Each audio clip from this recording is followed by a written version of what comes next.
Hey, I'm Alex Radcliffe from Board Game Co, and we're back with another rapid fire review, this time for Catharsis Divine Wrath.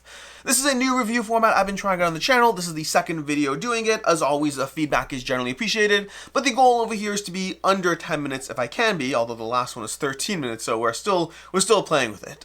But let's give you a bit of an overview of what this game is, because Catharsis Divine Wrath is one of the editions of Catharsis to which there is currently a second edition on GameFound right now, meaning I will have a link to the campaign page down below. This is a version of that game. This is not what you would actually be backing. There's going to be changes, new art, character adjustments, things like that are going to be in the second edition. I'm not reviewing the second edition, I'm reviewing this edition over here. But to that end, what is Catharsis? Catharsis is a solo or cooperative boss battling experience in which you're going to have a boss, which sometimes is an actual boss. In the case of the 100-eyed dragon over here, this is a singular boss we'll be fighting against. Alternatively, sometimes it's a boss structure. So think more like Sentinels of the Multiverse, if you've ever played that, in which you have a boss deck and there's going to be enemies and events and traps and all these things coming out, and you'll have various enemies you're fighting along the way, and then various encounters, and then facing off the boss. So effectively, you are going to be comprised of one or more characters. And if you're playing it solo, you could two-hand or you could play true solo.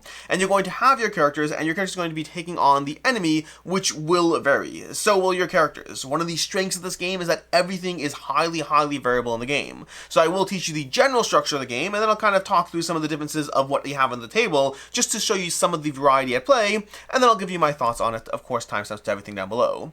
But again, as far as the structure, you have one or more characters, and then there's an enemy. The enemy will have a deck composed of a bunch of things that you have to face off against slowly, and your characters are going to have a deck that's going to compose of their ability cards, which are going to be these large ability cards that are going to be placed out onto the board that are giving you the things you're going to activate with your dice. You see, this is a Yahtzee style roller. We're going to roll dice and then assign those dice to go ahead and activate abilities. So right now I have 2 4s over here, and this ability, if I want to use my crossbow, which will deal 5 damage over here, to granted, this particular boss, this 100-eyed dragon, does have 200 health, so 500 is not quite as much as you might want, but if I want to go ahead and activate those, this requires 3 of a kind, so I think I'm going to keep my 2 4s, I'll keep the 6s, because I think the 6s can work with the 4s over here, and I'm going to use one of my 2 rerolls over here, boom, there you go. So I got my 6s over here, I'm going to use that to activate my crossbow. Now my crossbow over here, because of the nature of this character, because every character in this game is highly asymmetric, Luthia being a bit more asymmetric than others, because Luthia doesn't really have your typical deck of cards of which you have 6 abilities out. Rather, Luthia, when you structure her deck, you're going to choose specific items. So in this case, you have your wooden dragon, which can upgrade to your mechanical dragon, which can upgrade to your cyber dragon. So Luthia has kind of these tinkerers. She is the tinkerer, and she's going to have specific cards that can upgrade as the game goes on. But when you activate abilities, you're going to go ahead and track your cobble, moving up your cobble, and you can spend cobble to upgrade abilities to the subsequent tiers, so you are slowly trying to power her up as the game progresses. Although, to be clear, you're not activating 1, you're going to be spending 7 cobble to be able to go from level 1 to 2, and 12 cobble to go from level 2 to 3. And there are other ways to get cobble. My gadget belt over here gives me a cobble, so there's other things you can do over there. But then you're going to activate these other. Again, keep in mind I have another reroll over here, so I could try to go ahead and assign these dice where I want to put them over here. You can use the top or the bottom ability. In fact, I'll go ahead and put it there, gaining a cobble, but because it's ability, I'm actually getting 2 cobble out of that. 1 for her default getting a cobble every time she activates an ability, and 1 because this ability says I can go ahead and gain a cobble. That's going to leave me a 4 and a 1 over here. I still have 1 reroll left. I could, over here we can do 1 die with anything, so why don't we re-roll the 4, because if I get a double 1, oh my gosh, oh that was a mistake, I used the double 1 hoping to go for this, but you can only activate the top or the bottom ability, so ignore that part over there.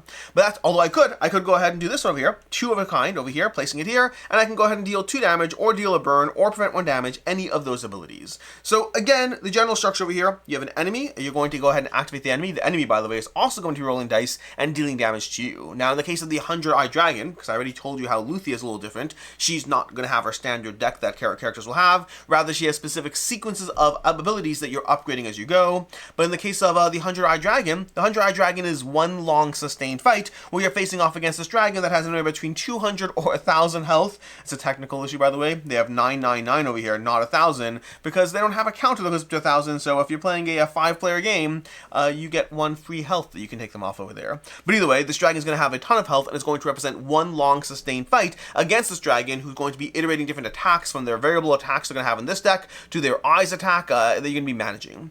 Now, along the way, you're going to be balancing your morale in the game. And again, every character is a little different, or every boss is a little different as far as what they do, but the morale is going to give you opportunities to spend morale to go ahead and refresh abilities, and to be able to go ahead and refresh your default character ability as well. This can be flipped during the game to gain extra abilities. So, example, I can flip it to either gain 1 cobble or entirely remove a power stack from the game in order to gain 7 cobbles. All characters are going to have, I think all characters, I haven't looked at all of them, but characters will have a very powerful ability that comes with a cost, in this case losing an entire ability, but being able to rapidly accelerate how quickly and how much better I am at the game. If you think you can survive with Luthia with only 4 or 5 powers, you can rapidly accelerate to a much stronger base, go with a whole lot less variability and a whole lot less options, but that does add to the fun of, is it worth trying to pursue those? That's the general idea of how this game plays. You have a character or multiple characters, you're facing off against an enemy, which is usually a deck of variable things, but in the case of sometimes like this, you have a single sustained enemy you're fighting against, and you do that until either your characters die or until the enemy dies, and then see who won. Which brings us to the review, as far as this rapid-fire review format, starting off with the main question, am I keeping this game? And the answer is no, I am not keeping this game. Why or why not? The main issue, and this requires a bit of a backstory as well. The reason I actually have this game, this is sent to me by the developer, by the company, by Cyber Wizard Games, is when covering upcoming crowdfunding campaigns, I talked about how I've heard very good things about Catharsis' gameplay, but personally speaking, I've always not been pulled in enough by it because of the art, or possibly the lack thereof. Like, you have all these cool cards over here, and they all have this single background over here. It doesn't have that extra level of immersion that I do want with my games, that level of premium feel to it, and so that has held off, that has stopped me from wanting to pick up the game until now. And they reached out and said, hey, we saw your coverage, we got a bunch of followers, it's awesome, would you like to cover the game? And I was like, I'd love the opportunity. The downside is the exact thoughts and concerns I had about the game are unfortunately true. This game has, we're gonna get, you know what, we'll save all the pros here, because there's a lot of pros. We'll save all the pros for my counter opinion section, because there's a lot of things that are going really well in this game. But for me, ultimately, the biggest thing is, before we talk about all those things, because they are good, I do find that the massive amount of text-heavy experience, again, you're playing against the 100-eye dragon over here, you have your own weapon, utility, and defense. These are not character things, these are from the dragon. In order to help fight them, you're going to get a random weapon, utility, and defense that you can use against them, and you have tons of text. And lots of it is flavor text that you don't ever have to read, but lots of it is going to be actual text that you have to read. Very small text, you're going through these cards, you're reading through the boss stack. Granted, again, you're going to be rolling dice and choosing a specific area, so I don't want to scare you too much about how much text you're reading, but this is a very text-heavy game that, in my opinion, does have a very poor presentation from both a graphic design and an art standpoint, and those things do take me out of the experience like I thought they would. So my initial thoughts and biases around the game did come true. Bias is the wrong term, but maybe confirmation bias, you might want to use that. So my initial thoughts and opinions that I had before ever playing the game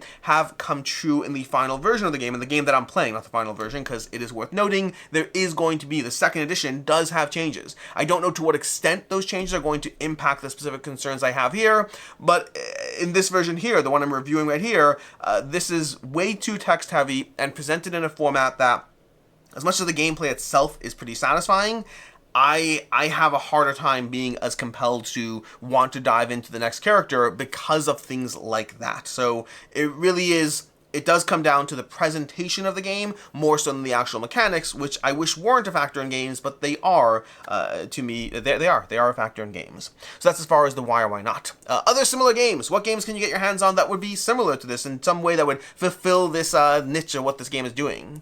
First of all, there's going to be Dice Throne. This game has been compared to Dice Throne a lot because you effectively are going to be rolling your Yahtzee-style dice and assigning them to abilities no differently than you would be in Dice Throne, trying to figure out the right combination of use over here. I think this is the part that's so hard, by the way, because I think the actual gameplay, the character nuance is so much different. One of my biggest complaints against Dice Throne is any two characters at any given point have so much basic overlap to them in the ways they operate, and in Catharsis, the characters feel so much more uniquely different. They really feel like they're not just following a boilerplate template. They really are unique and different as you play, and so I think that's a very strong strength here. But if you want games similar to this, Dice Throne will have a similar overlap as far as dice rolling Yahtzee and assigning them them in more competitive play, although there are cooperative modes as well. If you want that character nuance and depth, I think Too Many Bones really does an excellent job as far as how every single character feels like a completely unique puzzle. It's not just, again, it's not boilerplate. You are going to learn a new character, and there's fully new ways that the characters operate in Too Many Bones. I very much got that vibe from Catharsis, where you're like, hey, here's the basics of how something operates, and here's an entirely different way that thing operates against this particular boss or character or whatever it is.